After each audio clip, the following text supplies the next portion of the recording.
Stop asking what's the company culture and start asking these questions instead. My name is Joe Lodgy and I've been in the recruitment space for coming up to a decade, and so many candidates forget that the interview is a two-way street. Asking a generic question like what's the culture is only going to deliver one thing: generic answers. You'll hear things like we treat people like family, we have a work hard, play hard mentality. You'll basically hear information that won't help you at all. Instead, you want to ask more specific questions like these. What would you consider success in the first year on this job? How do you develop and train your team on an ongoing basis? What are your team's biggest strengths? And what are your team's biggest challenges?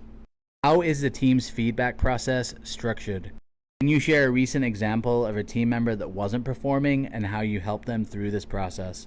How have you been able to retain top talent? What are some of the reasons that people have left the company recently? What are some of the reasons that people are successful in this role? And what are some of the reasons that people haven't been successful in this role? How would you describe a good company culture?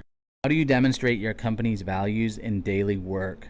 Asking questions like this will give you a lot more information than asking the generic one mentioned at the beginning. It will also separate you from other candidates, because most candidates tend to ask easy questions.